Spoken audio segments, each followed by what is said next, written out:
But yeah, it gets so lonely here. I think it's a short game, but it looks really cool, very cute, and it's a gay. That's all. Let's begin. Yes, cry. Nice and see you. You are running through a forest. By the way, if the music of the game is too loud, let me know. I can turn it down. It is late at night and the sky is black as pitch. There's nothing to light your way, save the moon's milky glow, but its rays cannot reach you, not properly. The trees which surround you, jutting out of the earth like Ares, monuments to forged gods, are bloated out from most of the light. You cannot see where you are going. Even if you had commenced your flight at a more sensible hour, however, with the light of the sun to aid you, it would be a little use. You do not know where you are going. You have no map, no route, no plan. You are running like a frightened animal, anxious and nervy, with no destination in mind. You have no desire. As you run, save to escape. You cannot let yourself be caught. If that were to happen, you are certain that you would be ruined. You have no choice, therefore, but to keep going, on and on and on, that through your feet are screaming at you for mercy. You have no idea how long you have been running. Time has begun to blend together.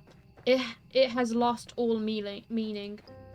Something sharp snags at your skirt, but you do not have the luxury to pause and examine what has happened. Instead, you tug. Your skirt tears, the sound splitting through the forest, and you stumble forward with a sharp gasp. You are free, but at what cost? Your skirt has been eradicated, damaged. It might have been too late to worry about such vital matters now, though. If you do not start running again, and soon, C will catch you, then your life will be over. If you do not know if C is still following you, but you do not want to risk looking over your shoulder. If you were to see her, silhouetted beneath a tree, looking at you with that sickly sweet smile which once ensnarled you, you would lose that little nerve you propose. Your legs would lock up and your blood would freeze in your veins. Then you would crumble. You would fall, but you would not hit the ground. C would be there to catch you. Did he not promise, when you made that contract, that you would never be alone? I made a contract with the devil. Let's go. You would like to take back that silly wish of yours, but it's too late for that. It is too late for a lot of things. All you can do is run. You run and run and run, while icy fog swirls around your feet. It is cold enough to sap the heat from your body, and you shudder from it. It feels as though you are drowning. It feels as though you are being buried alive. Your knees and shins, meanwhile, are bleeding. You cannot endure much more of this. But if you value your own life, you must. You run and run and you run until, at long last, you reach a fork in the road. There are 3 paths which split through the forest. Well, 4, if you count the path down the which you have came. You cannot exactly double back on yourself, though. Not when you have to put so much effort into running forward. You can only press on. The 3 paths are signposted, which is something of a strange sight given you are so deep in the forest. Dark through it may be, you have grown accustomed to the shadows. You can just about pick out the writing on this old, disblected signpost, carved and slotted through it is. Your fate, if you will forgive me for sounding basic, is in your hands. Now I wonder, which path will you take? And we got our choice. I did not save. God damn it. Can I save? Yes, I can. I'm not reading all that all the time. Okay. I think going to the village is the best option. We can always go back and see the other options, but I think the village is the better option if I'm being chased. So you want to go to the village? Good idea. Let us see what future trials await you there. This night is far from over, as much as you might wish it was, and there is still much more to discover. I wonder what will happen next. You follow the path which leads to the village, supporting yourself on a weary, aching limbs which feels ready to, at the moment notice, to snap at the knee beneath the burden of your weight. The soles of your feet are screaming at you. You need to lay down, and quickly.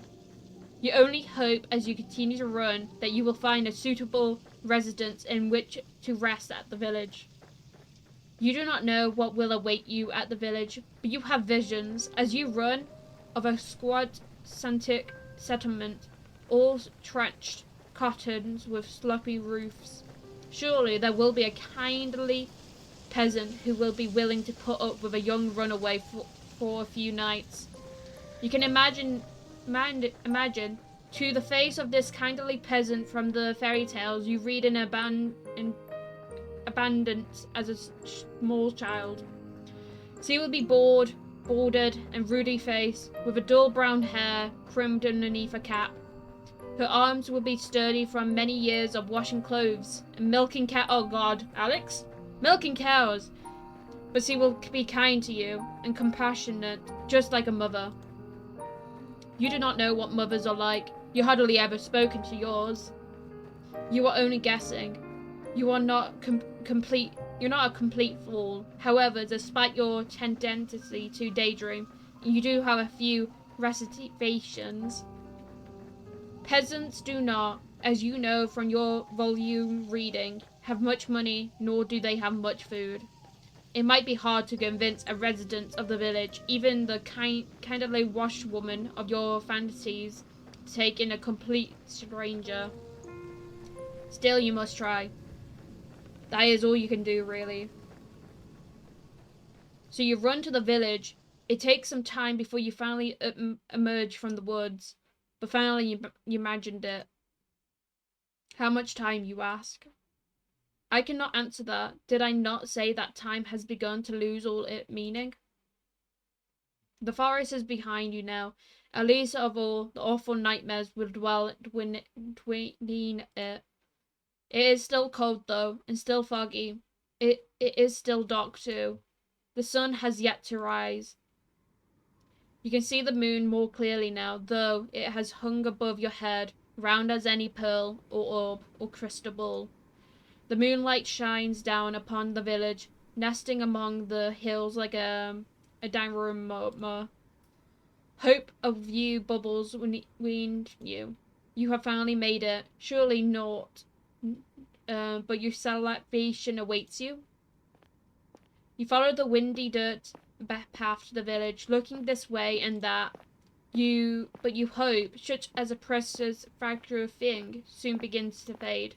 The village is up close, do not look half as welcoming as you imagined. There are cottages, yes, but they are in the state of despair.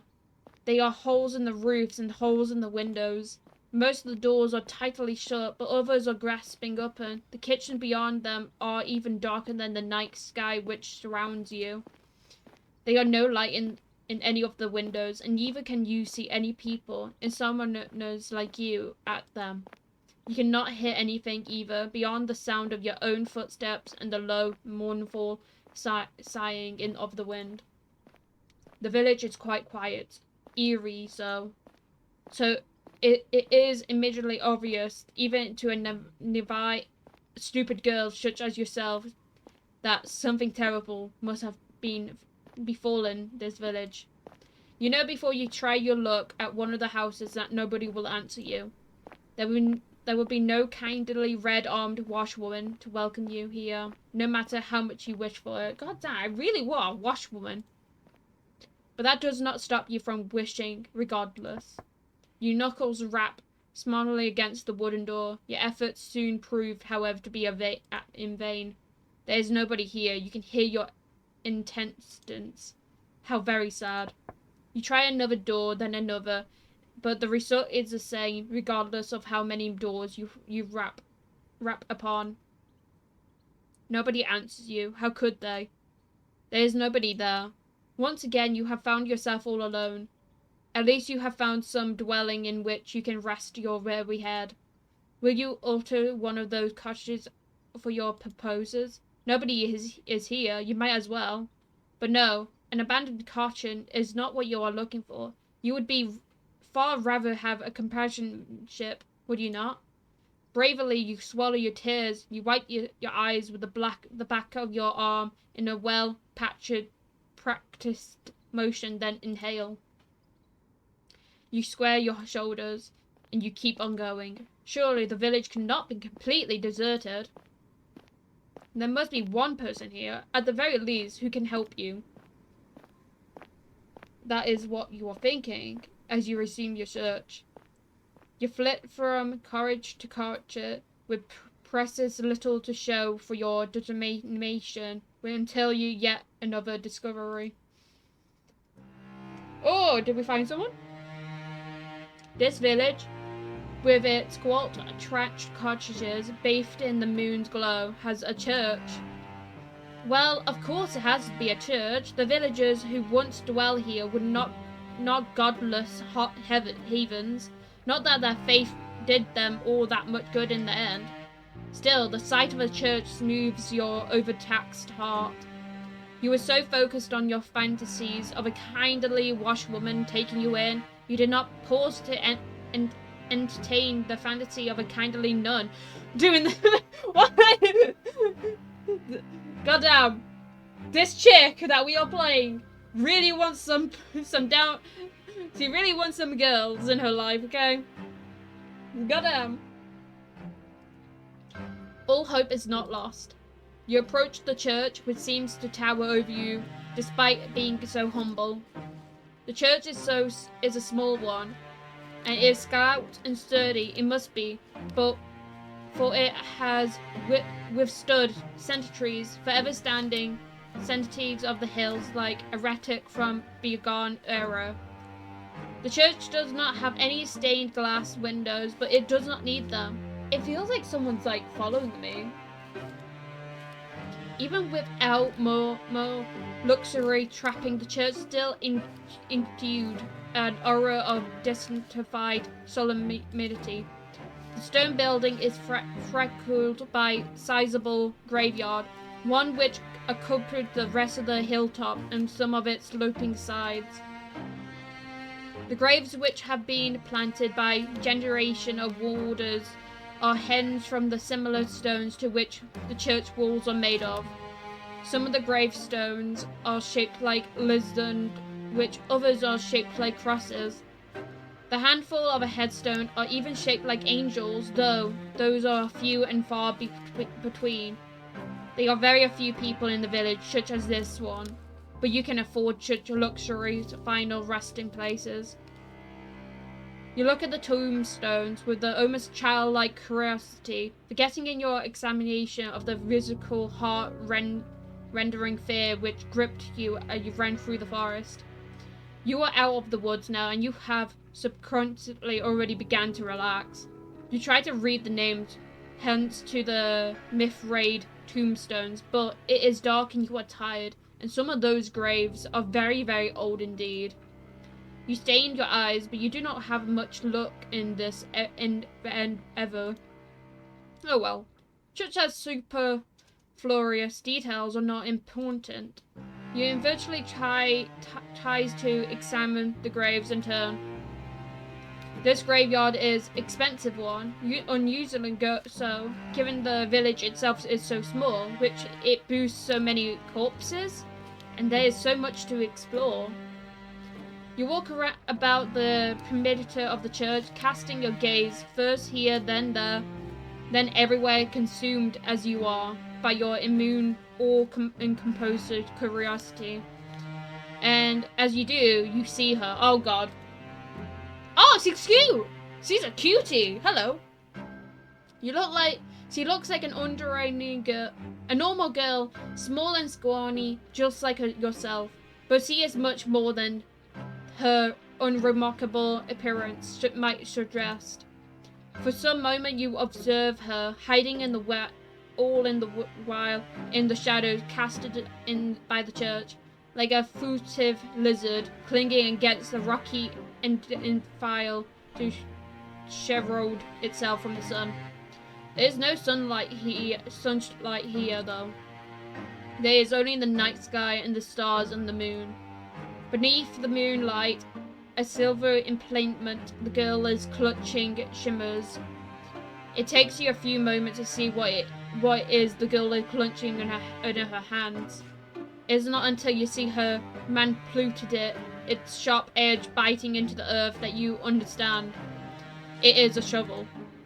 This girl is standing in the insulated corner of the churchyard late at night, and she is digging a grave.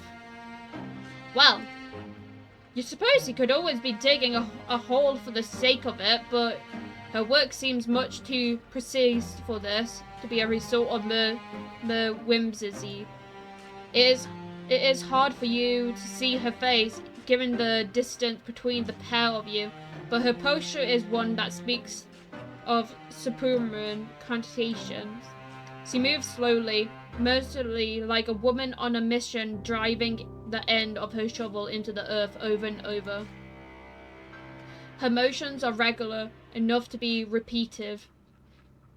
There is something hypnotic, almost in the manner in which she attends this task.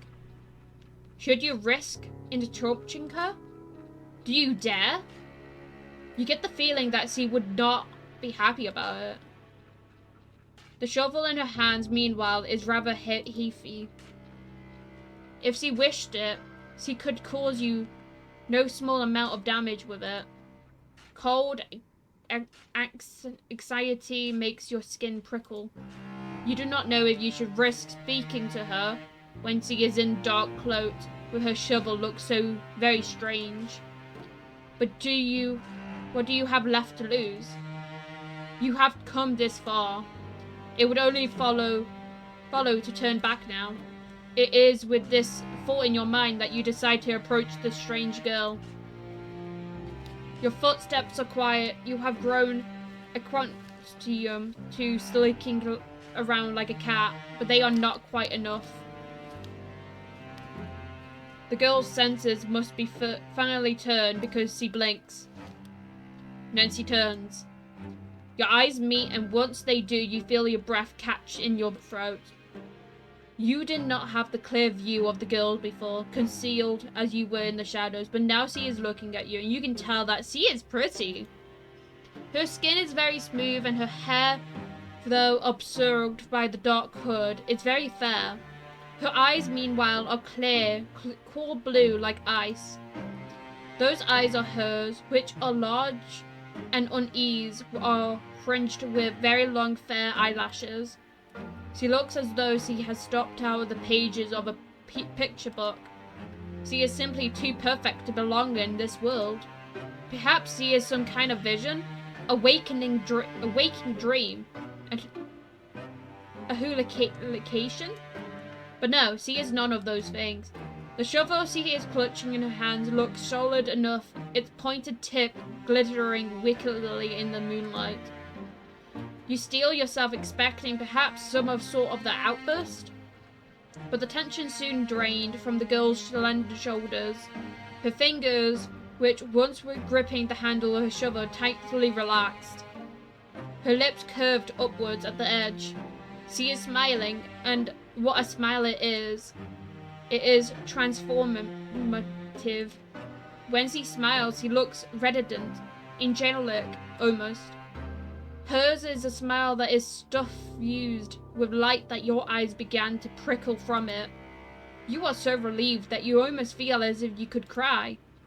It would not be the first time you have wept during the night, and neither would be too surprising if you did. You have been through a lot. You must be exhausted. The girl holding the shovel seems to realize this, because she bridges the distance between you, curiosity as the one might approach a skittish cat.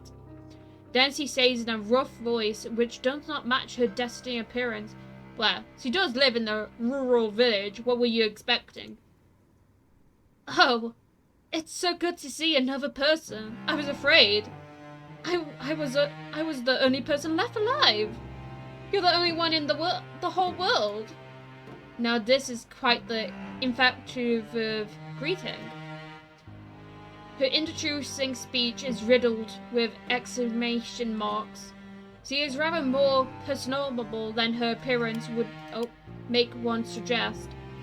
You, as well-bred young lady, could not help but feel overwhelmed. It is your turn now to be on your guard. Anxiously, you observe the girl with the shovel and you ask her what she means. What happened? "Oh, do you not know? There is an awful lot you do not know, as much as, in fact, it would fill the whole encyclopedia. No, a whole library." You shake your head, ashamed of your stupid mind, and the girl frowns. Peens. "You mustn't have been around those parts. I guess I should have known. This village is a small one, and everyone knows everybody else." The girl expressions falls. "At least they used to, back when they were still people to know. They aren't that case any now. Though not after the plague." "There was a plague? A plague? Plague? They would certainly explain why the village you walked through is so quiet. Did everyone else grumble to this mysterious illness?" "That's right. It's just me here now. I've not seen another human being in a long time. It gets so lonely here." Now that is an interesting turn of phrase. It catches you inside your head like a burr. Have you heard it before? You do not have much time to ponder this, however, because the girl takes a step forward to you. "Oh, where are my manners? You must have gone rusty after being on my own for so long." "I'm sorry, miss, and you look like you came a very long way. You said you were a traveler, yes? And your hands are very cold, just like ice. Would you like to come inside, maybe have something warm to eat and drink? My home's small, I'm afraid, and my food ain't nothing fancy, but I'm more than willing to share. It's not every day another girl stops by, especially not as pretty as yourself. I'm very blessed." The girl laughs, a carefree, airy sort of laugh, which does not match your inner expression of her. You thought when you saw her among the grave that she would be more distant, however, and the more mysterious. Perhaps you mixed her up with somebody else. You are still unsure if you can trust this girl, but her invitation is an appealing one. It is much more appealing, certainly, than spending the night outdoors in the cold, keeping on the graves. What are you, a romantic poet? Please, you must make a show of pondering the girl's invitation. At the very least, you do not want to appear too eager, but your expertise is Alice and invitation. I hate big words. Why would you even refuse her? She is the first friendly face you have seen all night. Without her, you would have all been alone. She's gonna kill me, isn't she? Your hostess leads you to a small, humble home, located in a stone's thrown away from the church, built in the shadows of a twisted, towering sycamore. The girl's home is such as a state it seems to follow to even call it home. Hovel, would you be more appropriate? I can't fucking read. God damn. When your hostess leads you inside, her eyes alive, and she says, Here we are. Home, sweet home. You don't have the heart to tell her that you don't find her home very homey at the very sweet. That would be incredibly rude. As a guest, you ought to be more appropriative. Half-heartedly, you looked around your newfound surroundings. The ceiling is supported by wooden jolts and is perfectly slow. Not so much, though, that you are in danger of bumping your head, but just enough to feel claustrophobic. There is a fire in the corner, though it is not constantly to the grate. The fire instead is blazing in the open, a circle of logs set alight like a scene from the witch kitchen. Above the fire hangs a silver pot suspended from one of the wooden eaves. Other objects of interest are hung around the eave, iron implements you take to be cooking utensils.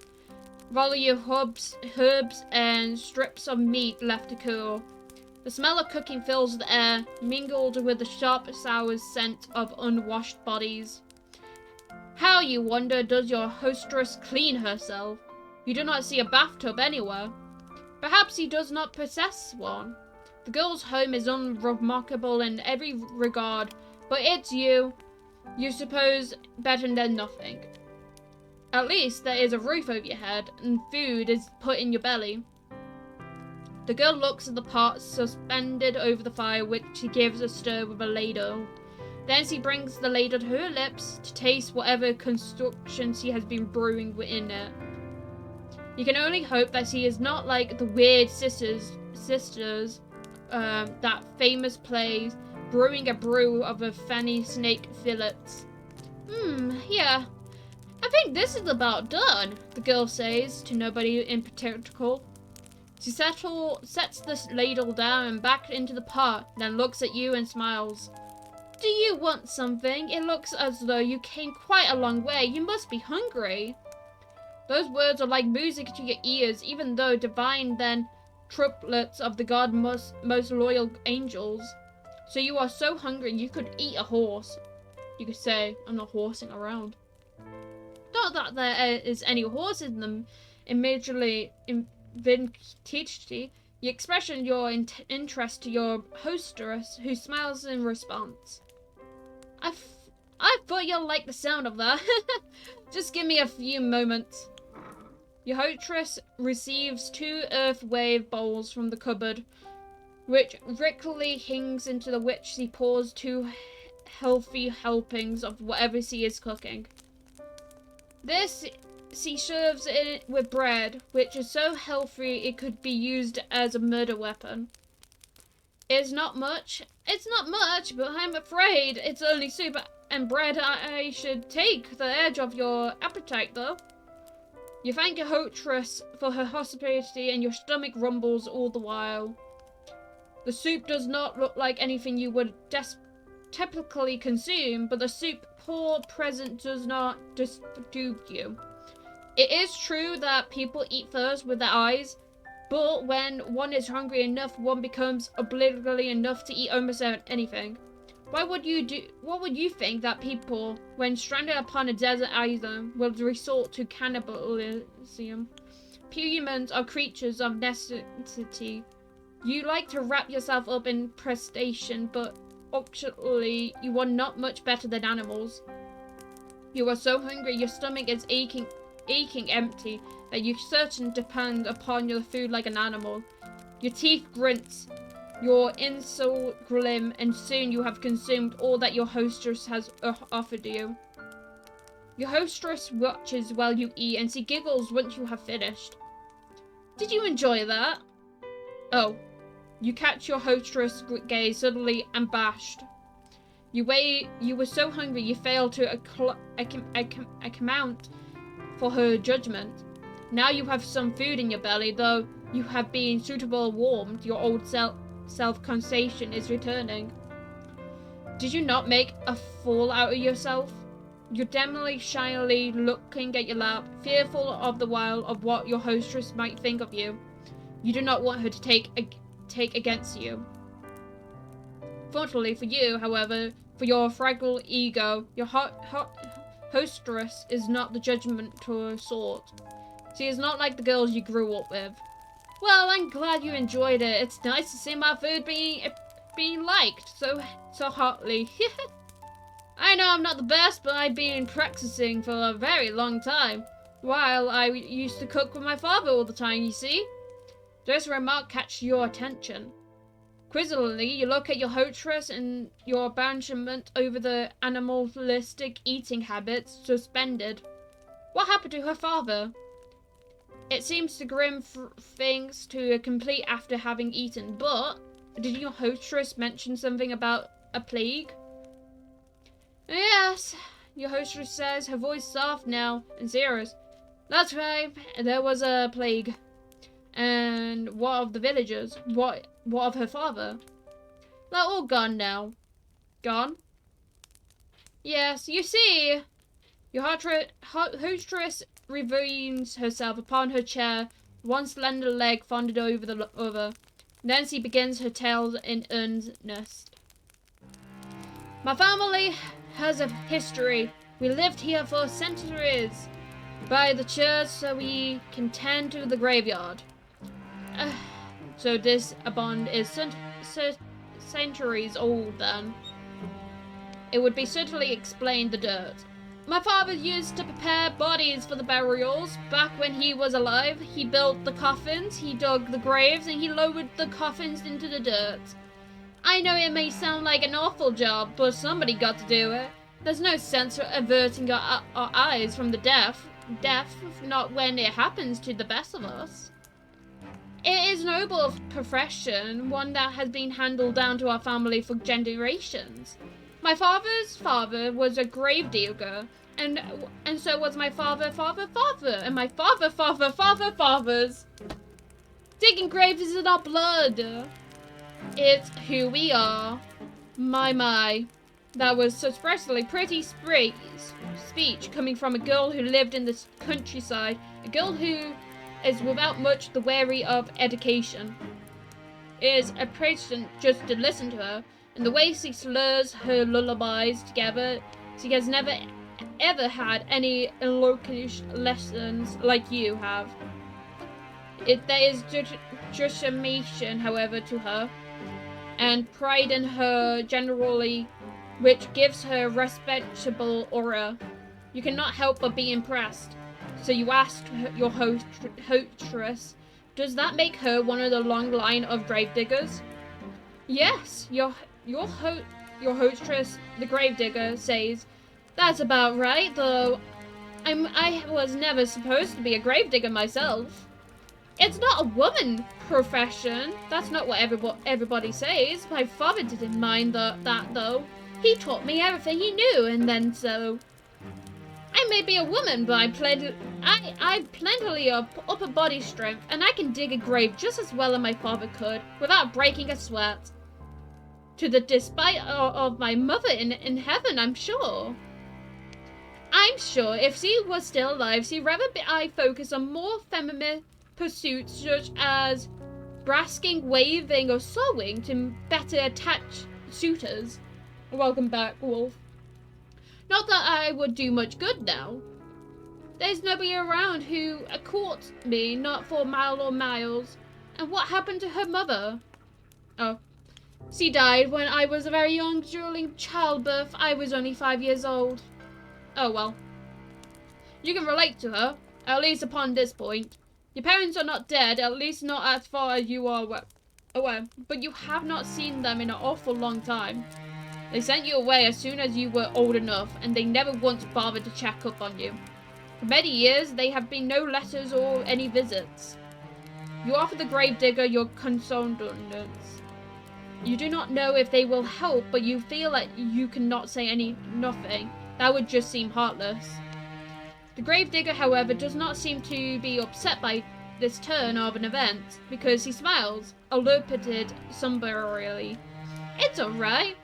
It was ages ago. I don't remember her too well, and I never really had the luxury of sitting around feeling sorry for myself. I had too much work to do. Around the house, you ask?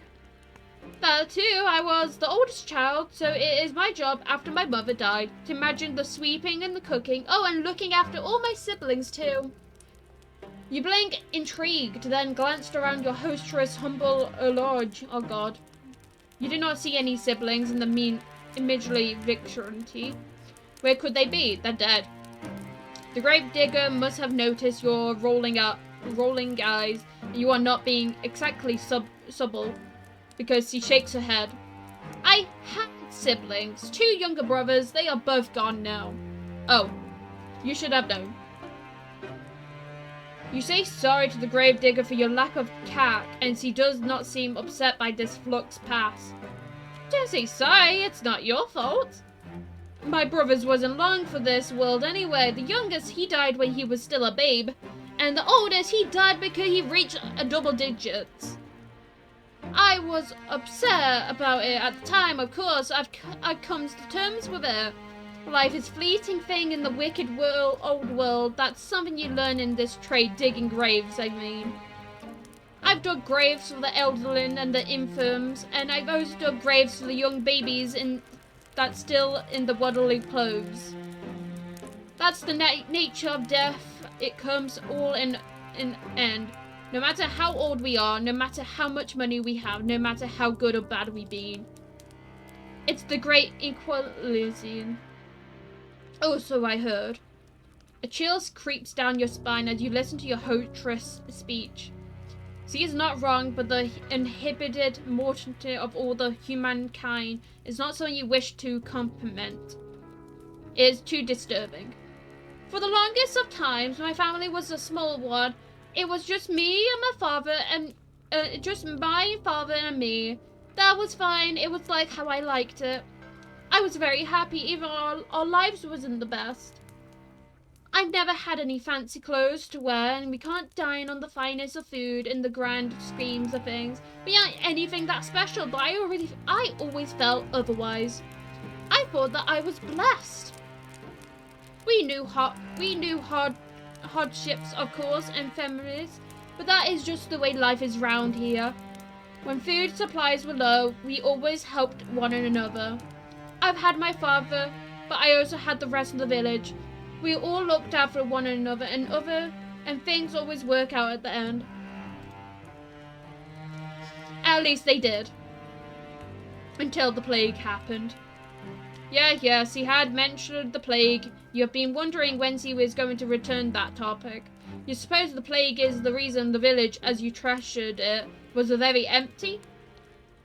You're supposed right. The plague tore through the village. I don't remember when. It feels like it was a while ago, but maybe it wasn't all that long ago after all. It feels like I've been on my own for centuries, but your hostess' eyes began to cloud over. She looks as though she is concentrating her own memories. What could she be remembering? You have never seen a plague before, but once you have heard them in your history lessons. Yippee! Your history professor was quite exhaustive about the subject. She talks about piles of dead bodies stacked on the street and stacked on the wooden car comes to take them away with no shortage of aplomb. She was a strange woman, your history professor. The plague came a very sudden and no warning. One day everyone was fine, and the next they were all dead. It is with no small amount of anxiety that you eye the Gravedigger. Then you ask worried, surely they could not have all died. Is that not extortion? Oh, if only. I wish I was going a bit overboard. But it is the truth. Honest to God. The people in the village died, one after the other, just like that. I saw what that plague does to people firsthand. My father was one of the first people who caught it. I think one of the bodies which came through that we buried must have had it. Not that I knew for certain. I'm just guessing still.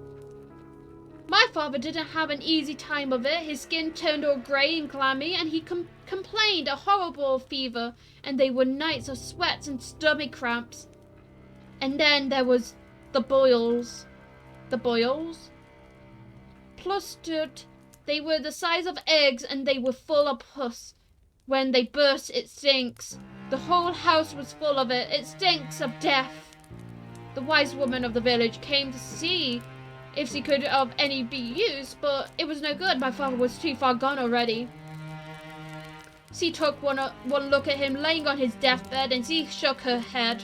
She said she didn't want to get any closer. I can't say I blame her. It was ghastly at sight. I didn't appreciate it at the time, though. It felt as he was turning her back on us.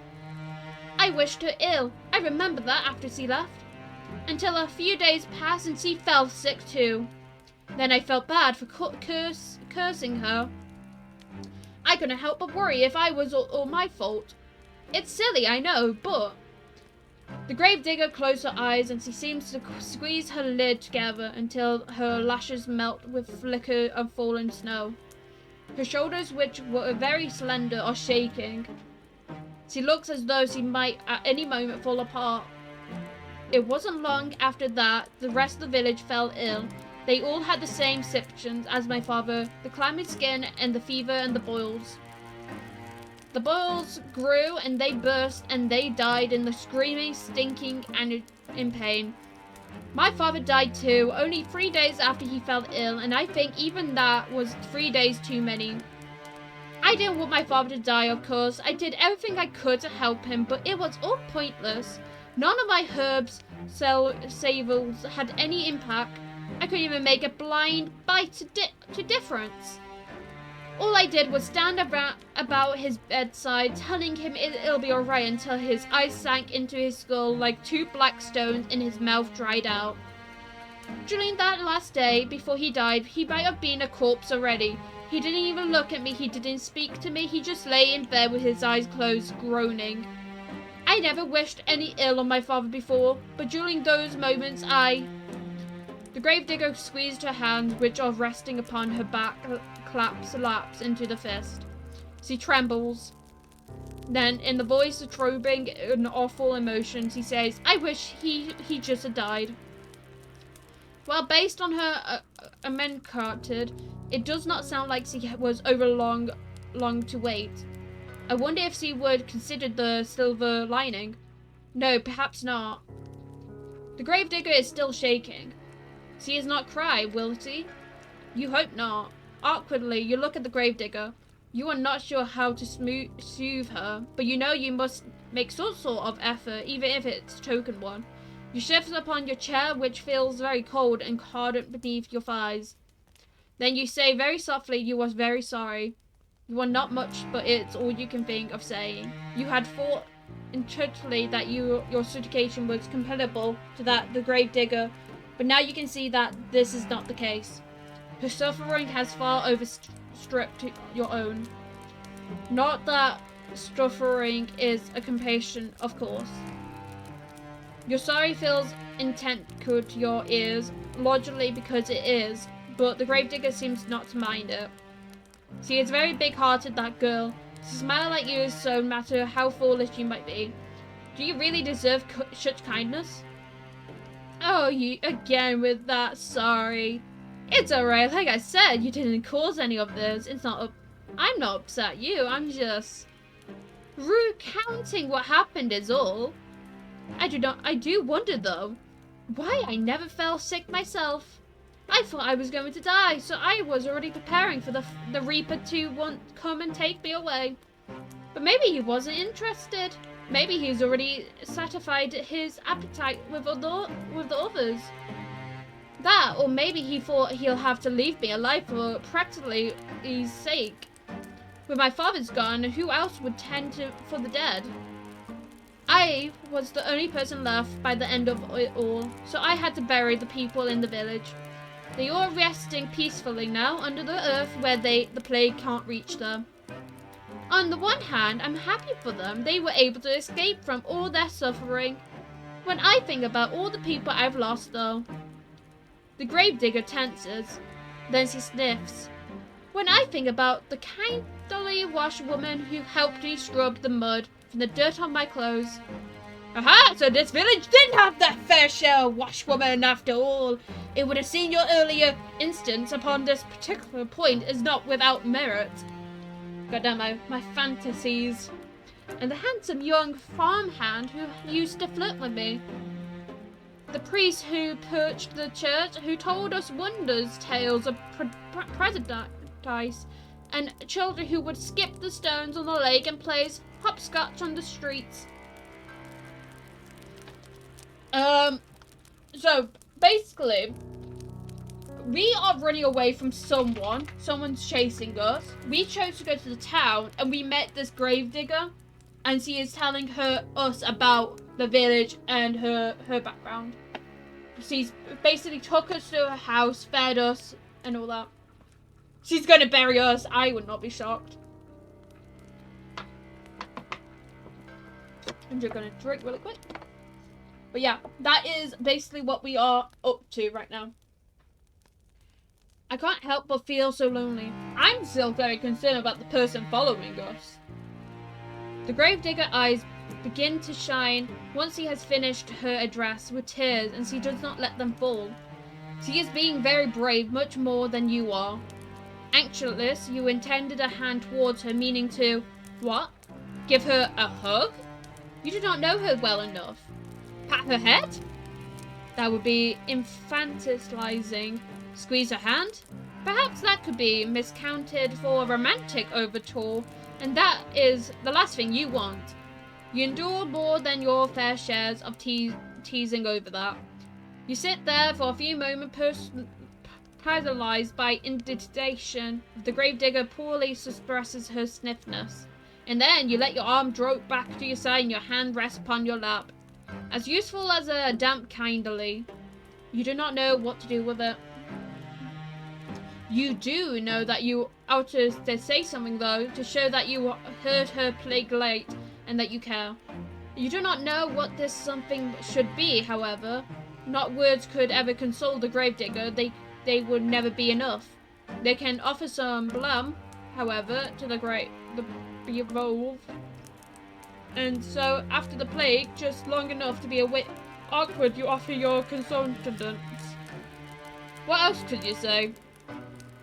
Oh no, the Gravedigger replies, wiping a few strange tears away with the back of her arm. It's alright. I've got grown used to it, really. Being on my own, I mean, it ain't so bad, really. And I'm not alone now, at least. I met you, and you'll keep me company, won't you? Well, what can you say to that? You aren't glanced enough to tremble this poor girl's hope, are you? You know full well yourself how awful that feels. You can do nothing but nod, a response that makes the girl smile more widely still. That's wonderful. I know you're just a traveller who passing through, but I can offer you bread and board until you leave. I have food enough and spare bedrooms. I can make it up for you right now. You must be tired after a long journey. Just give me a moment. The Gravedigger raises her feet in a flurry of excitement, then retreats. You watch as she departs, a little too eager to please and frown. The girl's home is small, humble, one and low ceiling and slaughtered walls. You cannot imagine such a swell dwelling procession a square bedroom. This is so-called square bedroom is all like childhood. The room her father slept in before the plague carried him off. She gives the vibe that she's a yandere. It makes me more worried. Well, to tell you the truth, I typed in yandere, and this is a game that popped up, so... This did not think that you would much like to spend the night in the room of a dead man, but what choice do you have? Oh no! Oh no! You are tired, wrenchedly so. Why is it all that you can do is keep your eyes open? While you were running through the forest, despite to escape your pursuer, you had no thought in mind beyond finding some safe sanity in which you could recuperate. Now that you have found said place, it would have been unreasonable to find faults with it. You're out to learn to more thankful for what you have. There are so many people in the world with less. You raise and follow the Gravedigger once she has finished her preparation to her so-called spare bedroom, which is very big, cramped as you feared it would be. At least there is a bed which comes with something to relief. The rest of those lodgings are humble, and you were half expecting a straw pellet. As tired as you might be, you cannot lie to yourself. You have no desire to sleep among the hay like an animal. The sheets of the bed are clean too. In fact, you discern with a curiosity glance. So you will not be expected to sleep upon the sweat-soaked line of a plague-ridden man after all. This really is your lucky day. I got you this too, the Gravedigger says, somewhat shyly, as he hands you a floated groan. To sleep in, I thought it might come in handy. Your own clothes are, a little strabby. You can say that again. Your skirt is covered in mud, and the hem is torn and ragged. This nightgown is one of my old ones, so it's stuffed a bit of the wear and tear, but I hope it fits alright. It's clean, if nothing else. You accept the nightgown from your benefactress with words of thanks. You want to sound approachingly expectative, but you cannot mask your frigidity. Awarenesses overcomes you and you yawn. Fact, the Gravedigger does not fail to notice. Oh, begging your pardon, I didn't want to keep you. I'll be making myself score. If you need anything, though, don't hesitate to ask. I'll be happy to help. The Gravedigger bows her head like a druid, and then hurried off, closing the door behind her with a fund. Tired though you are, you soon find yourself rather miss your hostess' company. In the face of her good-natured smiles, you could almost forget all the hardship you have hitherto endured. In her absence, however, you lodged feeling almost unbearable, cold, and inhospitable. You suppose a strudder, then unclothed yourself. You work as quickly as you are able. Your fingers are cold, and they fumble and the buttons of your blouse. It takes you more time than you would think to complete this endeavour, but you soon have your shirt and your skirt dispensed with. You are too tired to fold them neatly, so you are not bothered to fold them at all. Instead, you cast them carefully upon the floor, as distant as a sulky child, then pull up your new nightgown. Your hostess' earlier warnings was apt enough. It is quite worn, but it fits well enough. It is more comfortable, at least, than your old uniform. You have endured worse. Newly dressed and ready for bed, you loosen your hair from your braids and settle down among the sheets. I don't like that the music stopped. What the fuck? It is with the sigh of your exhilaration, the weakly flicker candlelight which burns your bedside. With another sigh, you lay your head down upon your pillow. Though physically exhausted, you have wondered whether you will be able to sleep at all. Oh, fuck. You can recall your pursuit dash through the forest in such vivid detail. Your heart is still pounding.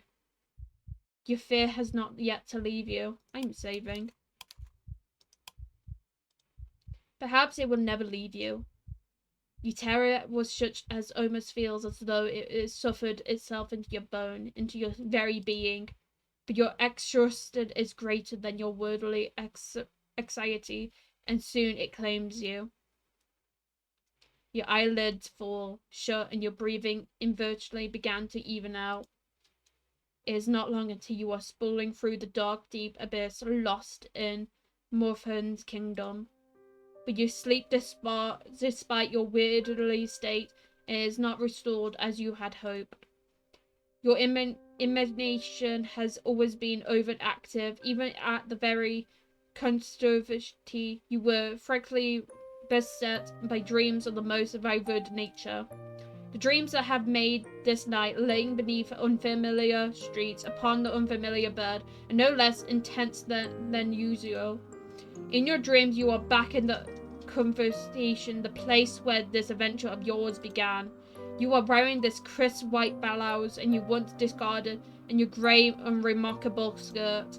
Your hair is tied in braids, and your eyes are downturned, however, focused upon your feet. You tired not to look at your classmate, and you thought yourself unfortunate if they did not look at you in return. You did not want anyone to notice you, Until the awful winter, that is, where everyone stopped paying attention to you for good. Nobody tried to trip you when you walked past them in the hallways. Nobody, in fact, so much as glanced at you.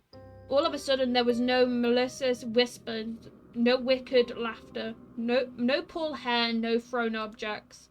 You were giddy with relief at first with this newfound means of torment, and that your classmates had devised. But this little game that a complete and utter discarded continued on, and the days grew shorter and the night grew longer.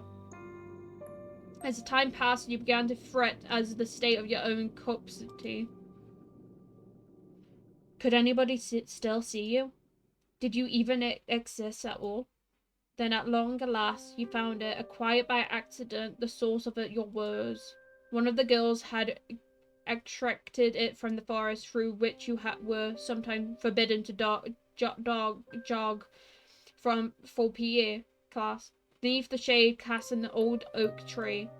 It was mock-shaped tombstone, a small mean mountain made of stone, upon which your classmate had weaved a name. Your name. You knew at once, as you stood there, standing beneath your shade, that ancient tree, that this was the reason behind your classmates' silence. This was why they had, for many months, had been ignoring you so assaultedly. They had buried you. In their hearts you had already died. Your airy dreams notwithstanding, you sleep more comfy than you have ever had. When you awake the following morning, the sweet chirping of the bird's song, you feel well rested, a bit wheezy. Your head is aching. It is nothing, however, that the cup of hot tea cannot fix. You stumble into the kitchen in night clothes, your hair loose and your feet bare, and the gravedigger turns to you. She looks at your face, which is pasty, and your under eyes, which are dark, and examines in the manner of one accustomed to solving problems, not complaining about them. Oh, you look awful. I think you need something warm to drink, and maybe you need something to eat too. Let me get started on breakfast. And that is exactly what she does. To get started on breakfast proves to be quite a simple affair, nothing like a luxurious food you were acculturated into your past life. The bread is hard enough to break your teeth on, and the cheese is a bit too strong. It's food all the same, though you do not complain. Your stomach was beginning to grumble. The tea is offensive, at least not to drink it gratefully.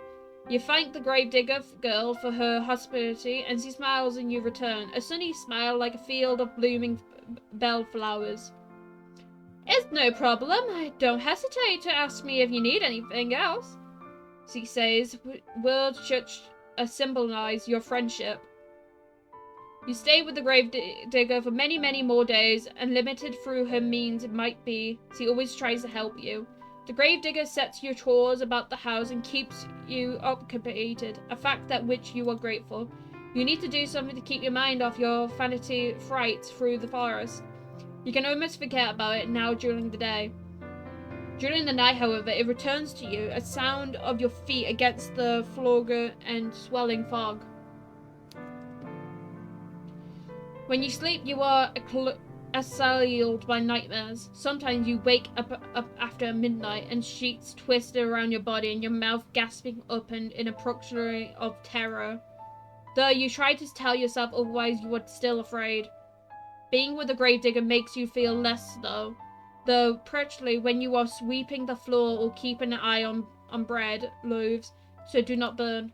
You attend the most of the domestic chores while the gravedigger concerns herself with the work she knows best, that is digging graves.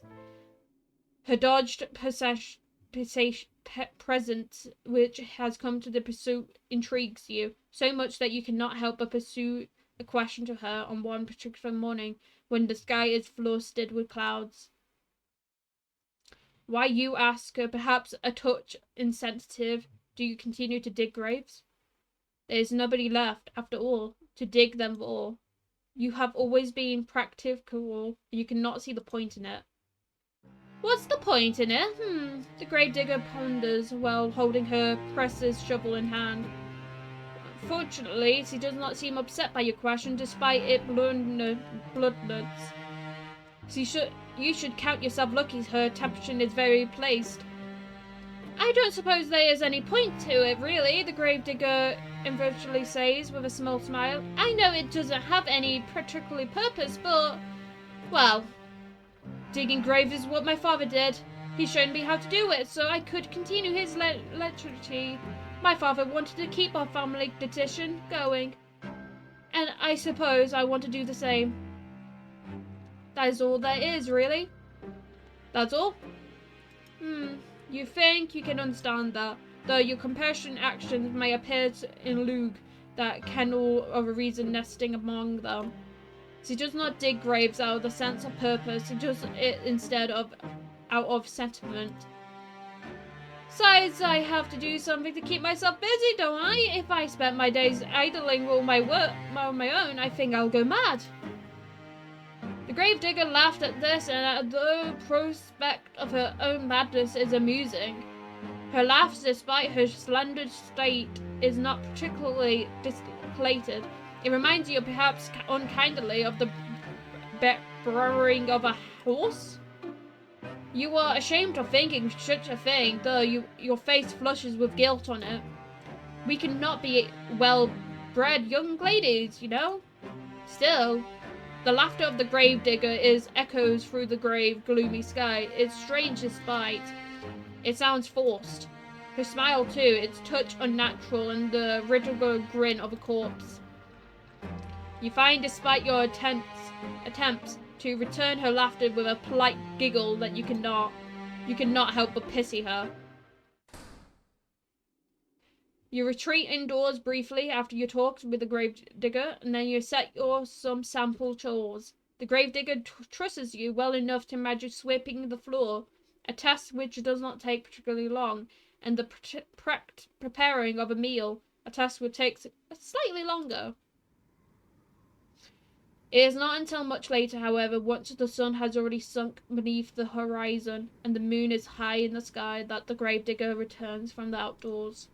She is windswept after many hours that spent exposed of the element, and there is dirt caked beneath her fingernails. The Gravedigger removes her cloak, which she hangs at the door, and then she looks at the pot suspended over the fire which you have stoked with your own fair hands. The scent of cooking food, that garlic and onions, fills the air, suffering the interior of the kitchen in homey aroma that makes your stomach rumble. Taking stock of this, the Gravedigger smiles at you, a toothy smile which, despite her status as a lowly peasant, is surprisingly clean and bright and white. Thank you so much, dear one. There's nothing like returning home after a hard day at work to find dinner ready prepared. Now let me give it a test. The Gravedigger digs a spoon into the soup, and then brings it to her lips. She blows upon it, and then she places the spoon in her mouth, the wooden utensil clacking against her teeth. You observe this with touch of anxiety. Will she like the food that you have prepared for her? You have cooked it for her before in the past, but she has always very complainingly of your efforts. Cooking is not your fault, however. You never had the concern of yourself, really, growing up in a relative comfort as you did. You think that you enjoy the ritual resting mode and existed more than you did any previous of your past life. At least now, with the Gravedigger, you have a steady-faced friend, that stunned ally. When you are with her, you are not alone. That is worth its weight in gold.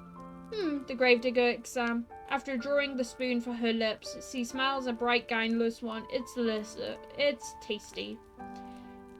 Your face flushes at this compliment, and you are unquite to receive them, and it makes you feel good.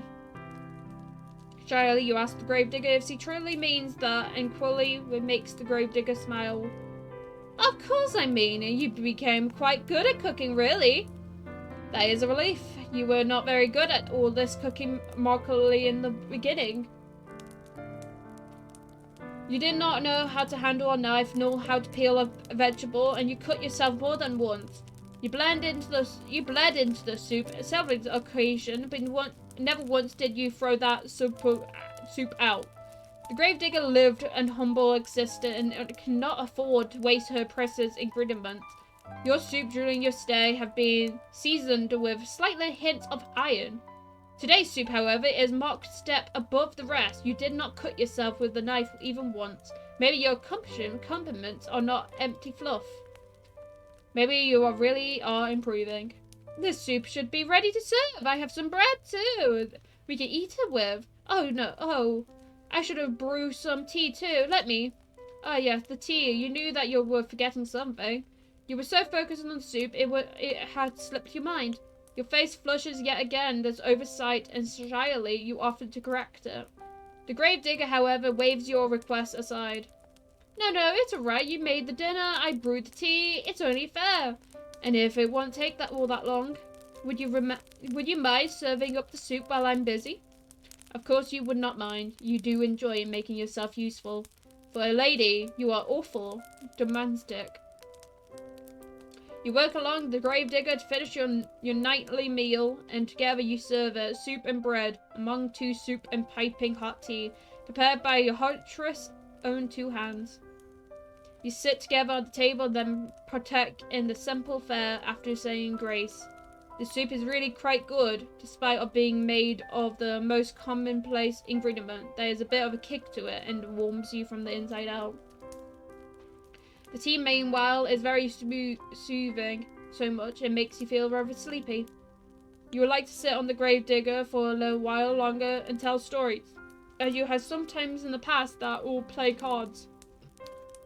The nights are long, and there is no better place to press them than spending time with her. Games are old maid dayless. You will have to wait. You are too tired for it. You do not know what happened, but consuming your ritual, you feel utter frigid. You explain your predicament to the Gravedigger between your yawn, and she nods in response. That's alright, you don't need to stay up with me. If you aren't up for it, you should head off to bed and rest that pretty head of yours. You do not think you are particularly pretty, but you pursue that the Gravedigger is just regarding a phase to you. She does not truly mean it. How could she? She is far prettier than you are. You thank the Gravedigger for understanding, then raise for the table. You retreat the spare bedroom, trembling legs, and then changes your clothes. You have only just slid into your nightgown when you hear a rapping of a knocking upon your door, light and this rapping could, of course, belong to but one person. It is the Gravedigger come to check on you. I'm sorry, the Gravedigger says, her voice soft, but you rushed to your room so soon after eating, I couldn't help but worry about you. Would you mind if I took a look at you? I just want to see if you're alright. The Gravedigger is trying to keep her voice steady, but you can hear it's wavering regardless. She really does sound concerned, so much she could even, well, be on the brink of tears. You do not want to want her cry in front for you. You would feel horrible, guilty if you upset her, even given all that she has done for you. You bid the Gravedigger into your room, and therefore, without further ado, she has hesitated to take. The door swings in forward with a creak, and your hostess stands, still attending in the black. Her clothes are stacked in consent with your poor white, well-off white nightgown. The Gravedigger looks at you seated in bed, and your hair freed from your unusual braids, and exhale. Is that relief, you wonder, praying about her face? But why? Was she expecting to see exactly before entering your bed chambers? Thank you for letting me in, the Gravedigger says, toying with her finger. How do you feel? Not too terrible, you reassure her. There was no critical problems with your health, you just feel tired. Are you sure you're not sick? Your face does look a bit pale. That would be nothing out of the norm. You are always pale. Ha, true. Now, is there anything I can do for you? Would you like some warm drink, or maybe a hot brick to place in your bed? It should keep you warm. You appreciate your hostess' thoughtfulness, but you reassure her this won't be necessary. You will be fine. I'm gonna have the plague, aren't I? I hope. I've thought about my father too before the Gravedigger began, her voice trailed off. She does not finish that thought. She does not need to. You know now that she was fingered before she entered your bedroom. Cold, clammy skin. A sweaty brown. Rank, oozy fluid. You think upon those simple and eerily simple. Oh my god, did I get the plague? Am I gonna die by the plague and she's gonna bury me? Is this my storyline because I fucking spoke to her? It's a fucking plague sham. During the Great Plague that uncrunchy, you shudder. If you don't want anything, then I'll be on my way, the Gravedigger said. But before that, this was just a fancy on my part, but I was wondering, would you mind if I brushed your hair for a little while? Your hair? That's right. It's just a pretty shade of red. It is all. I've just thought, well, it's just a fancy, really. You don't have to let me if you don't want to, but I thought it might help you relax if you're feeling under the weather. I heard it's supposed to be soothing. That is what the Gravedigger says, but you have a distant feeling that she is one looking for Solon here. She is not quite the selfish, perhaps she is you would like to think, but she has been very good to you and has done so much for you, and you have not burdened her in more self-endure. You rather think she deserves it. You agree, therefore, to her request, and upon doing so, you are certain you have made the right choice. The hostess face lights immediately in a manner which makes you blush. Oh, thank you. It'll be my honor. Now let me fetch my brush. The Gravedigger retreats from your room in a hurry and returns soon, therefore, holding her right hand in a promised brush. This artifact the Gravedigger then settles herself upon your bed by your side. She looks at your hair for a few moments, her expression pensive.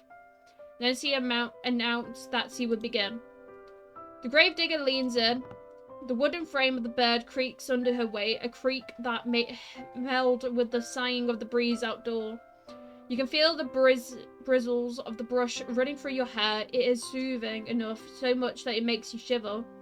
The sensation is a pleasant one and somewhat nostalgic. Did your mother do this for you? You wonder, when you were a little girl? She did. It must have been when you were a very little girl. You have not seen your mother in quite some time after enrolling the conversation. Oh, you have such lovely hair, dear one. It's soft like silk, not all like mine. Mine is so coarse. This gentle voice draws you out of your verge half-formed remains.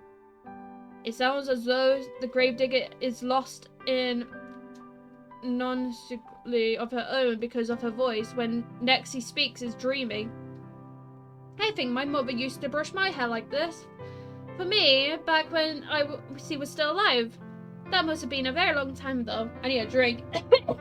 My voice is going dry a bit.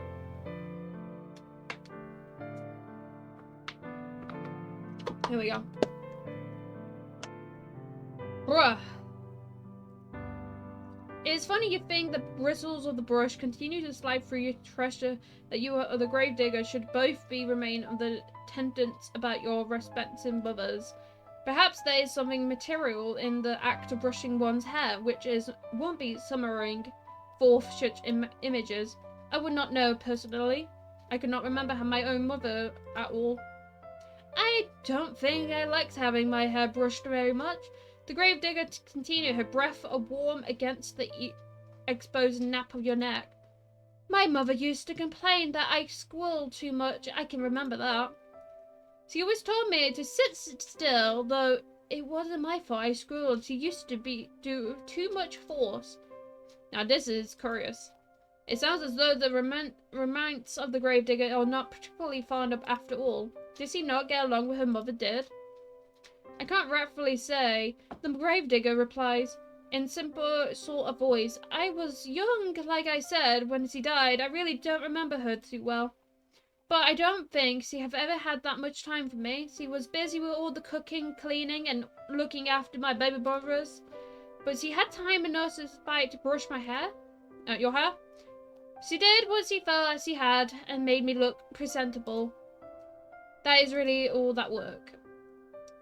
I wasn't like the other girls in the village, you see, who like to sit indoors with their mothers, and so I always loved the outdoors. My father said I inherited that from him. Ruefully, Gravedigger smiled, not that you can see it with your back facing her. My mother said I wasn't very, well, maidserly. She didn't like that I always retreat around outside after my father, watching as he dug graves. She said I wasn't approached like I was some sort of a princess wearing a fine dress. The Gravedigger snorts.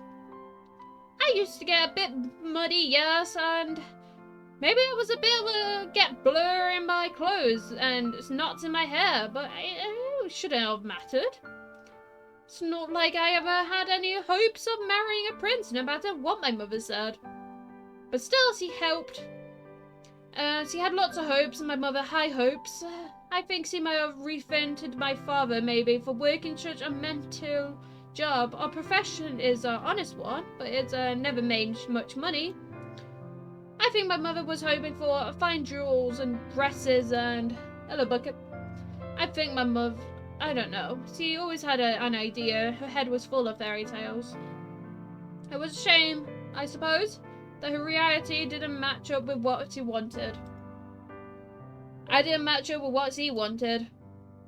The bitterness in your friend's voice is unmistakable. It's so much so you want to console her. What would you say to her, though? You never met your compassionate mother. You never will either. Her cold inside body has been laying on the graveyard, buried beneath the tombstone for over a decade. You have no way of ascertaining whether your compassionate mother truly cared for her. You do not have intentionally enough. However, you understand that poorly enough outconfidence can cause more harm than good. You would not like it if people tried to reassure you that, of course, your father loved you, really. But if he loved you, then why did he send you away from home?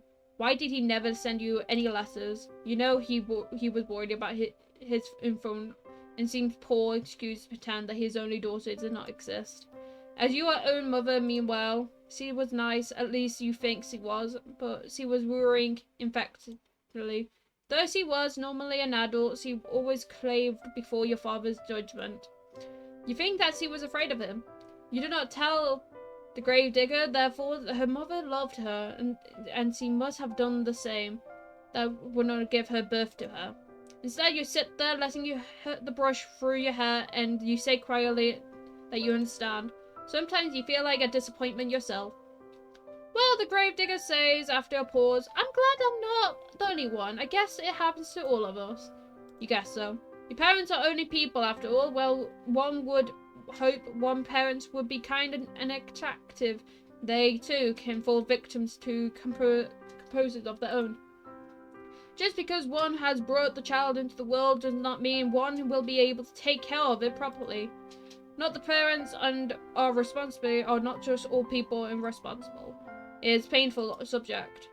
Oh well, it's alright. If my mother never liked me, even if she never loved me, I know my father did. All that is all that matters. He was always there for me no matter what. Your compassionate voice catches in her throat. She whines. At least until he wasn't. He died. And I didn't do a thing to help him. Your compassionate shoulders are beginning to shake. You still cannot see her, but you can see her body quivering. You can sense her loneliness rolling off her waves, and it is consuming like a water in a deep, dark ocean. Grief upon pieces of your heart, not your behalf, but the sake of your oh my god. How long is this fucking game? It's been like an hour and a half. She does not deserve to suffer so much. This has not quelled with telling her. You turn your face to her and pluck the brush, which has been hovering in the air, insert from her fingers. Then you let her know that her father's death was not her fault. What could have she done? She could not have cursed her illness. I know, but I can't help but think, what if? I keep racking my head over and over, trying to come up with something. But I can't think of anything, and even if I could, it's too late. He's already dead. He's dead and buried, and I buried him. Now I'm all alone. She said she might have been alone, but you can tell the Gravediggers, but she isn't now, not anymore. How can she be with you when you're there? I know that. I know, and I'm grateful, but I don't know if I deserve it. Why would he not deserve your company? You do not understand. Because I could not do nothing for nobody. My father always looked out for me when I was a little girl, but when he needed me the most, I failed him. I failed everyone. All the villagers, all my friends, all died. What would I do if the same thing happened to you? I don't think I could beat it. I don't want you getting sick too, not when I care about you so much. I thought I've gotten used to being on my own, but now that you're here, it's making me worry all over again. I've been worrying so much I can't sleep from it. I'm scared. Your confirmation voice catches in her throat. Nancy collapses in herself. She leans forward and her arms are wounded around her middle, as if steadying herself as she cries. When she cries and cries. For a few moments you look at the Gravedigger, unsure what to do. Her pale face, streaks with silver tears, seems to flicker in the candlelight. Her shoulders, which seem to slender and bear weight all over the sober as she induced or shaking. You continue to cling to you, and instance the fog has rolled among the tombstone in the graveyard at night. You are not very tired, however, you cannot offer your hostess some comfort. You do not know what you can say to console her. You feel very wary to think of a pretty woman, but there is something you can think of. You would not typically be bold, of course, but you are tired enough for once to throw caution to the wind. That and the tears of the Gravedigger are awful arresting. Hey! In your arms! We actually get to see what we look like. You open your arms, and before the Gravedigger can press comment, you pull her to your chest. Oh. A soft extra escapes the lips of the Gravedigger. Quiet then the sound of the winter snow, and it brushes the ground. Yes, we all go. This is a lesbian time, okay? Throughout this whole time, our character's just been wanting a wash lady or a nun. We are lesbians. There is nothing. The Gravedigger is stiff in your arms in a few moments, like the corpse she and her father used to steal away in the wooden coffins. Nice. She is all wide eyes and awkward, pointed elbow, tears still coursing down her pale cheeks. You worry briefly as you hold her, and you have perhaps made a mistake. You were tempted to console her, too clumsy. You would not know if you have been a situation in this before. You have never consoled any friends before because you have never had any friends to console. It is not now, however. You are far away from your old life as it possibly be. The Gravedigger does not cause you for your imprudence. Neither does he try to squirrel around or from you. Instead, he sits there, still in a state cradled in your arms. Oh, I'm stiff. I'm very, very sorry to show you something so embarrassing. It's just, I get so lonely sometimes. Until a very long last, with a breathless sob, she lets out full weight of her body fall against yours. I will, okay. Hi? I'm gonna ignore that.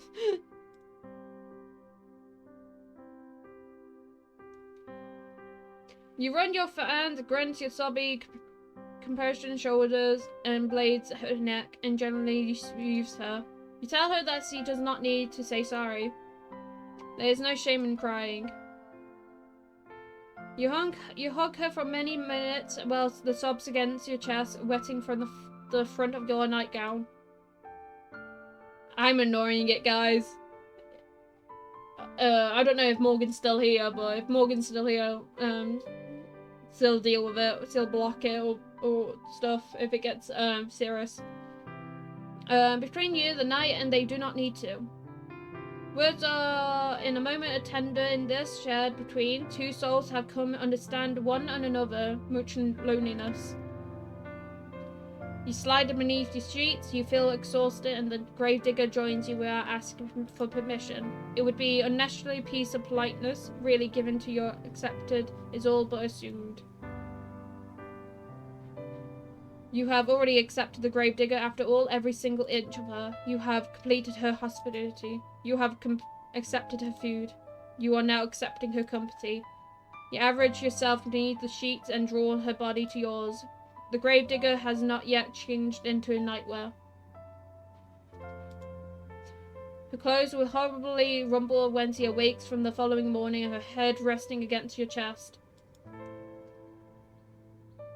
Tomorrow has ceased to matter and no longer exists. There is no computer of time between the of you, no thought of the day which will dawn once this night inverted ends.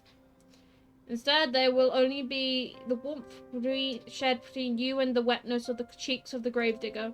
There is the sound now less intense than before, and your comforting muted, muffled sobs. There is this gentle, tender moment snatched in the midst of the deep, dark night, which can never be replaced. Your eyelid feels heavy as thought weighted down your stones. They droop instructionally downwards, pulling you like a drowning maiden into the dark, impatient abyss of slumber. You yawn. Then you fall asleep, cushioned up inside the Gravedigger like two cats in a basket. You sleep and you sleep and you sleep, and deeply you have allowed yourself in quite some time.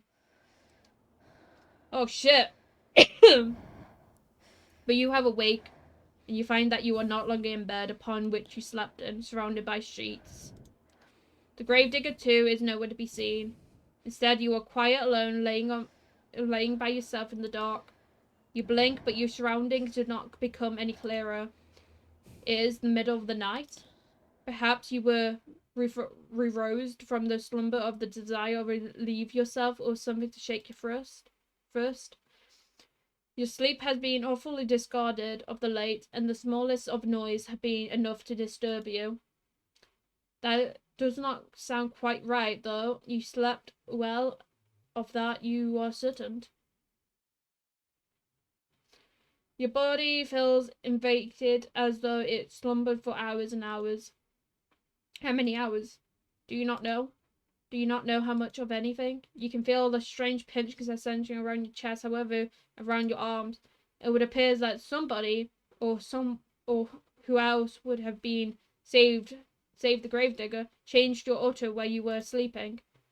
That is starting thought, and the darkness which enfolds you even more so. The darkness which surrounds you in unsettling complete. It is thick, you cannot penetrate it. Your newfound woes do not stop, however, in this deep unnatural darkness. It is too cold. You are laying upon something hard, some sort of stone slab.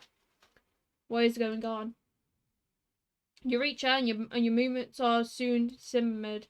There is something very heavy laying on top of you, something that is limited your... I'm in a fucking coffin, aren't I? I'm in a fucking coffin. You were anxious before upon awaking, but this is discovering you feel downright agitative. A sharp pull and a panic possesses you, and you try to suppose it. Hesitate will be you nowhere. In most cases, they will tend to make a bad situation even worse. You ought to know that already. You swallow your mounting dread as much as you can, though it is coming on thick and fast. You try to squeal. You move your arms outward, and they do not get very far. There is a wall above you, a wall on either side of you. The walls do not budge, no matter how hard you push. Nor, I must add, that you can push particularly hard, your anxious state notwithstanding. You cannot. You have never had much in a way of upper body strength nor lower body strength. You do not have much in the way of strength at all. You feel quite helpless as you lay there, out of breath from your merged exertion, unsure what you should do. You can hardly see the foot of the front of your face. You do not know where you are, nor why a terrible perception has begun to bear down upon you, in which you have tried to discard. You do not know. Oh my god, I need a drink. My throat keeps going dry. I mean, I've been talking like an hour and a half, so. You did not want to accept it as possible, but where else could the truth lie? You are laying in a box, hammered in the walls, offer only scattered a few inches from you and stretched in any direction. Where else could you be but in a coffin? The moment you allowed yourself to ponder this awful reality is the moment you hear it. The eerie sound of dumping. As though somebody, though they must have been very large, somebody is tapping their fingertips upon the lid of your coffin. That, or it is raining. It is not fingers, or gentle, though, which is disturbing you, nor it is falling rain. It is dirt. The sound continues on, as though it is drilling its way inside your skull. It is ruthless. It is merciless. Like the ticking of the great console clock, it cannot be stopped. Your time is almost running out. But you knew that already, didn't you, when you were running through the forest? You ought to have known, silly thing, that you could not outpace your destiny forever. Sooner or later, it will catch up with you. You are stubborn, though, and you do not want to accept this. Not content to simply lay there, you cry out. You cry out for your parents, who you hardly knew. Not for your school friends, but for you never had any. Instead, you cry out for your new companion, the girl who you have been living with who you shared one precious, cherished moment. You cry out for the Gravedigger. Surely this is some manner of mistake. Once he realized that you are, in fact, entombed in one of the coffins he is currently filling, for who else would be moving in dirt above you? She will crease her opening at once. She will pull you out of the darkness, back into the world of the living, and whence he will hold you close. She will embrace you. She cannot mean to cause you any harm, not when she has so good and be kind. Why would he bury you? You cry to her so loudly you fear your vocal cords might tear in the world banging against the roof of your compounded prison. You cry desperately, helplessly. To your relief, your cries are not fall upon deafened ears. The sound of the falling as soil stops, a blurb briefly. Then you hear a voice. The voice is very faint, given to the flitted through the coffin's sturdy lid. You recognize it. So, you're awake then, are you, dear one? The Gravedigger says. She sighs. Then she says in a perplexed sort of voice, "Now that is a pickle. I was hoping you'll be asleep for a couple of hours more. Last night we spoke could have been on better terms. If you keep screaming like that, I'm going to feel bad." Your friend's words through distant of unmarkable. You are so tense you are altered to every single syllable, and each of them makes you gasp. Was this not a mistake then? Does he truly mean to bury you alive? You pursue this question to the Gravedigger as the best you can, trying to keep the trauma from your voice as you do so. Perhaps you think it's your optimism that if you do not let her know how afraid you are, she will reward you for your bravery and let you go. If this is what you're hoping, though, it is in vain. That's right, you really do catch on quick. So it would appear she really has committed to the task of burying you. What an unfortunate turn of events. Why, though? Why would she do such a thing? You thought that she was your friend. We are friends, the Gravedigger says, her voice still worrying, offhand, worrying empty. I'm very fond of you. There's nobody dearer to me than you. I've had a really good time with you those last, how long it has been? I don't remember. Neither do you. Well, if this little detail has slipped both your minds, it can't be all that important. You have other things to worry about. If you really are friends, you say, to the Gravedigger, then what does he hope to gain from burying you? You do not understand, but you understand her replies are even less. Well, here's the thing, the Gravedigger says in a reasonable sort of voice, as though you burying someone alive could have a thought of a reasonable action. I've been digging graves so long, you see. I cannot see it is too dark, but your affirms that you do all the time is the same. While I was digging all those graves, I had nobody to put them in, not for ages. It was rather sad. I You think that you know what this train of logic twisted for is, but you might be going, so you might not intrude her. You know no good will come out of it. All you can do is, for the present, is to lay there and listen. I was thinking I'll never find another person to bury in this godforsaken village. Not after the plague messed everything up. I was getting desperate. Until you came along, that is. Now that I have somebody I can bury, I'm not going to let that opportunity pass me by. I'm sorry, but this is part of my job. It's what my father taught me to do. It's all I know how to do. I buried my mother, I buried my father, I buried all my friends. Now I'm going to bury you too. It sounds logic and sense. As daughter of the gravedigger, digging graves is her job. But something about it wrecks you. If only you could put your fingers on it. Oh yes, there's a bit of a flaw in her reasoning, is there not? You are not dead, after all.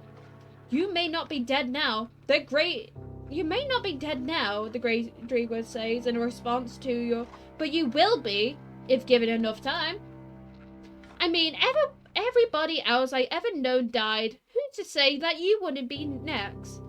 It seems rather more likely that you will die, and quickly, if she persists with her poorly thought out plan to bury you. Your coffin is not very large. It affects the precious little space. Unfortunately, if trapped long enough, you will run out of oxygen and you will suffocate. That, or you will starve to death. Either way, your demise will be a slow, painful one. You are unsure which death would be worse, though given how oppressive your situation is, you do not wish to expend unnecessary energy needed to ponder it. You need to plead with the Gravedigger, and quickly, while she is still here. You tell her tearfully that you would not leave her. Why would you? You try to sound as convincing as your discorded nerves will allow, but your Gravedigger remains unmoved. You say that, she says, but how can I know you're telling the truth? I thought you said you were a traveller. You never stay put in one place for long, and you get sick of me before long, and you'll leave me. This is why at least I'll be assured that we'll always stay together. If I bury you like this, I did the others, we'll never be apart. I even took care of you in the nice spot close to my home, so you'll be only the stone thrown away, really. Isn't that nice? Privately, you think that the Gravedigger has a different apprehension of the word nice to you. You do not say this, however. You cannot say much or anything because the panic has begun to sink in. It is choking you, stopping your throat so you can only cry. So, I can't just live with you? Yeah. You scream. You beg and you plead that it doesn't little good. The Gravedigger has already buried her mother. She has already buried her little brothers. And she has even buried her father, who she loved above all else. She thinks of burying you. She is doing it upon you an act of great kindness. You think that she is going to kill you. In a sense, you are both right. Your opinions are diametrically opposite of this matter, however, that you will never be able to find any common ground. You might as well serve your screaming. She will not listen to you. Can't do what any normal yandere does and poison me at least? Yeah. Nah, they want to have you last a little longer than poison. She is beyond listening. Hush, hush, dear one, says the Gravedigger. Very gently, just as gently as he spoke last night, she confirmed in you all her fears. It won't be so bad, really. Nobody be able to hurt you down there. It'll be just like going to sleep for a very long, long time. You can rest, and while you rest, I'll tend to you. I'll plant flowers on your grave. You like that, wouldn't you? This way we can always be together, and I'll never be lonely again. While the Gravedigger speaks, he begins to pile even more soil onto the roof of your coffin. The sound of the dirt on top of you, on your arms, your legs, and your body, head, console your composure and final words. You cannot hear her. You cannot hear anything beyond the sound of the dirt and the scraping of the shovel and your own desperate, frantic screaming. Your screams and your scream and you scream without crease until your throat feels hoarse and your efforts are in vain. You hammered on the lid of the coffin for much strength as you can muster, but you lid the coffin and nails shut. You are in no position to remove it. All you can do is lay there, screaming and crying and banging your fist on the roof of your coffin over and over as more dirt and debris fall up on top of you. Unfortunately enough, dirt falls on you and stifles your screams for good. The Gravedigger can no longer hear you, and you can no longer hear her. You are all alone, trapped in a narrow wooden box, with regardless of what you want to show is your new home. It's funny thing that before this stream, I saw Pinterest of how to escape from your grave. God damn, I need to learn that now. You can smell the soil of your back of your snorkel when you inhale. It is potent, and you can taste it on your throat. You can taste the inevitable decay of your own body. You will remain trapped here underground forever and ever. Or to use less modern terms, until the last of your energy escapes you and you scramble to your own slow suffocation. It isn't a very pleasant way to go. But you'll forgive me if your temperament is limited. You did bring you upon yourself, you know.